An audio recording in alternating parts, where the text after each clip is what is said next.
Our next topic is outbreeding devices.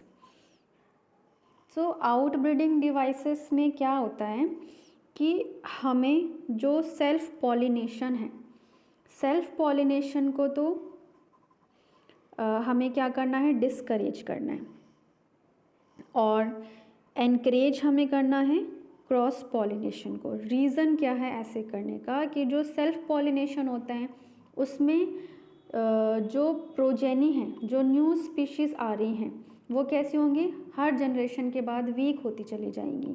और self pollination में क्या होगा, न्यू स्पीशीज़ या न्यू वेराइटीज़ का फॉर्मेशन नहीं हो पाता है। तो इसीलिए हमें क्या करना है, वेरिएशंस लेकर आने हैं, नई नई वेराइटीज़ की हमें नीड है। तो उसके लिए हम क्या करते हैं, आउट ब्रीडिंग डिवाइसेस का यूज़ करते हैं, जिसमें सेल्फ पॉलिनेशन को तो डिस्करेज किया जाता है और क्रॉस पॉलिनेशन को एनकरेज किया जाता है। और इसके लिए हम कुछ मैकेनिज़्म अपनाते हैं। तो वो कौन कौन से ऐसे डिवाइसेस हैं जिनसे हम सेल्फ पॉलिनेशन को अवॉइड कर सकते हैं। तो फर्स्ट थिंग इज़ कि इसमें क्या है कि जो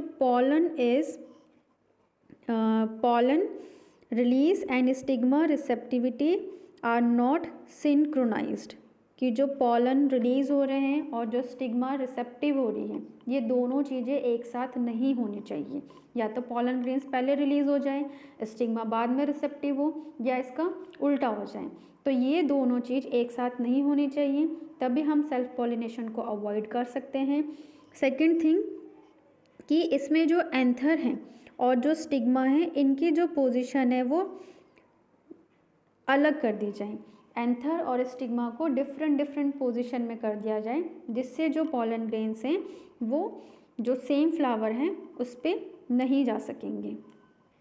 नेक्स्ट इसमें हम कर सकते हैं कि जो सेल्फ इनकम्पेटिबिलिटी है उसको प्रिवेंट कर दिया जाए, उसको रोक दिया जाए।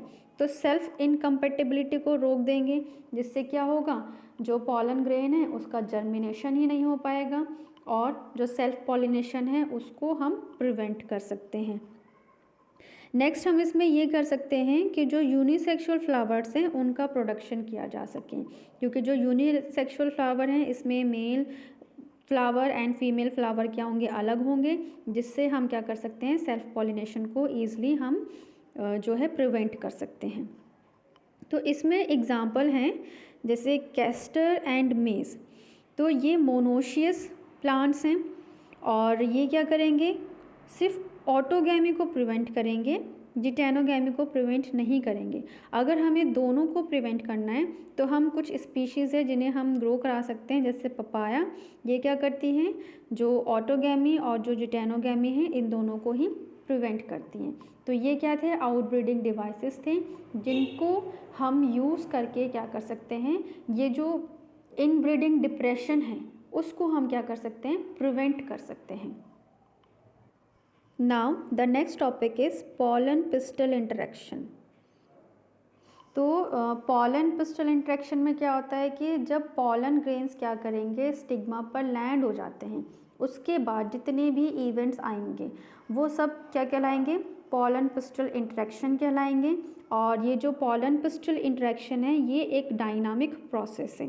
तो इसमें क्या होता है कि जब पॉलन ग्रेन्स स्टिग्मा पर लैंड करते हैं तो ऐसा तो नहीं है कि जो सेम बिल्कुल राइट टाइप का जो पॉलन ग्रेन होगा वही स्टिग्मा पर आएगा, रॉन्ग पॉलन नहीं आ सकता। ऐसा हो सकता है कि दोनों पॉलन ग्रेन्स ही वहाँ पर आ जाएं। तो जो स्टिग्मा होती है उसके पास ऐसी एबिलिटी होती है कि वो क्या कर सकती है, इनको रिकॉग्नाइज कर सकती है। तो स्टिग्मा क्या करेगी, कंपैटिबल पॉलन को रिकॉग्नाइज करेगी। कंपैटिबल पॉलन कौन से होते हैं, जो राइट टाइप के जो पॉलन्स होते हैं उनको हम कंपैटिबल पॉलन कहते हैं, और जो रॉन्ग पॉलन्स होते हैं उनको हम कहते हैं इनकम्पैटिबल पॉलन्स। तो स्टिग्मा के पास ऐसी एबिलिटी है कि वो कंपैटिबल पॉलन को रिकॉग्नाइज करेगी और रिकॉग्नाइज करने के बाद वो प्रमोट करेगी पोस्ट पॉलिनेशन इवेंट्स को। अब जैसे ही स्टिग्मा क्या कर रही है, रिकॉग्नाइज कर रही है कंपैटिबल पॉलन को, तो उसके बाद वो क्या करेगी, जो पॉलन जर्मिनेशन है उस प्रोसेस को परफॉर्म करेगी। तो अगर उस वहाँ पर क्या होता है, इनकम्पैटिबल पॉलन ग्रेन आता है तो स्टिग्मा क्या करती है, पॉलन जर्मिनेशन को प्रिवेंट कर देती है। और जब कंपैटिबल पॉलन आता है तो ये क्या करती है, उसको एक्सेप्ट करती है और जो पॉलन जर्मिनेशन का जो प्रोसेस है उसको ये कंटिन्यू करती है। तो यहाँ पर हम चीज़ों को थोड़ा सा रिकॉल करेंगे कि हम पहले ही स्टडी कर चुके हैं कि जो पॉलन ग्रेन्स हैं 60% एंजियोस्पर्मिक प्लांट्स में पॉलन ग्रेन्स क्या करते हैं, जो 2 सेल स्टेज होती हैं उसमें ही शेड हो जाते हैं। और जो 2 सेल कंडीशन है, एक होती है वेजिटेटिव सेल और एक होती है जनरेटिव सेल। तो इसमें पॉलन ग्रेन्स क्या होते हैं, शेड हो जाते हैं। और उसके बाद जब ये लैंड होते हैं स्टिग्मा पर तो इसमें जो जनरेटिव सेल है उसमें डिवीज़न होता है और डिवीज़न होने पर 2 मेल गैमेट्स का फॉर्मेशन होता है। और उसके बाद जब पॉलन ट्यूब फॉर्म्ड होगी तो ये इसमें क्या करेंगे, जो गैमेट्स हैं वो स्टिग्मा से जो ओव्यूल है उसमें वो एग सेल तक ट्रांसफ़र होंगे। कुछ प्लांट्स ऐसे होते हैं जो 3 सेल कंडीशन में शेड होते हैं, यानी कि जो मेल गैमेट का फॉर्मेशन है वो पहले ही उसमें हो चुका होता है। और जब पॉलन ट्यूब का फॉर्मेशन होता है तो ये ओवरी में पॉलन ट्यूब से जो है ट्रांसफ़र होते हैं।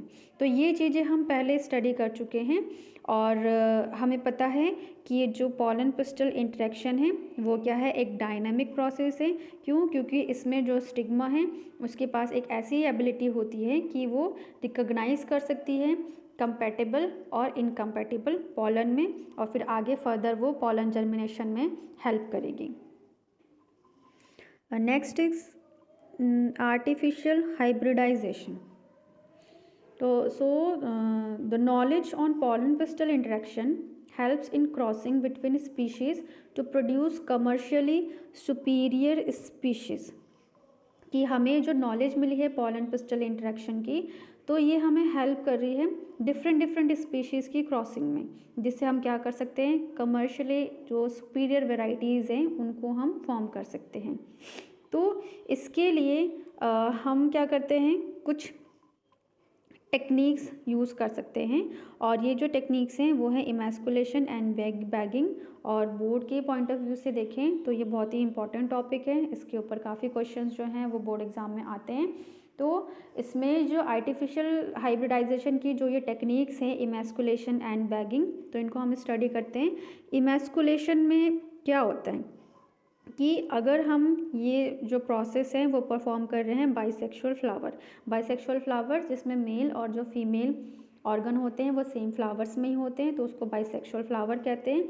इसमें क्या किया जाता है, एंथर्स को रिमूव किया जाएगा, फ्लावर से एंथर्स को रिमूव किया जाता है। जब बड कंडीशन में होता है फ्लावर तो एंथर को रिमूव किया जाएगा, या फिर एंथर के रप्चर होने से पहले ही हम उसको क्या करते हैं, फ्लावर से रिमूव कर देते हैं। तो इस प्रोसेस को कहते हैं इमैस्कुलेशन।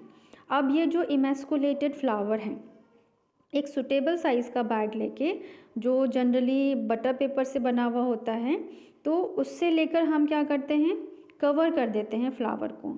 और कवर करने का रीज़न ये है कि जो स्टिग्मा है उसको हमें कंटामिनेशन से बचाना है, यानी कि जो अनवांटेड पॉलन ग्रेन्स हैं उनसे हमें स्टिग्मा को प्रोटेक्शन देनी है। तो ये जो प्रोसेस है वो कहलाता है बैगिंग। अब ये जो बैग्ड फ्लावर हैं, जब इसमें स्टिग्मा क्या होती है, रिसेप्टिव हो जाती हैं और पॉलन ग्रेन्स मैच्योर हो जाएंगे, तो हम क्या करेंगे, जब स्टिग्मा रिसेप्टिव हुई है बैग्ड फ्लावर में तो हम क्या करेंगे, जो ये बैग है उसको रिमूव करेंगे और जो मैच्योर पॉलन ग्रेन है उसको हम स्टिग्मा पर डस्ट करेंगे और डस्ट करने के बाद फ्लावर को फिर से बैग कर देंगे। तो प्रोसेस कहलाता है रीबैगिंग। और तब तक ये बैग रहेगा जब तक जो फ्लावर है वो फ्रूट में डेवलप ना हो जाए।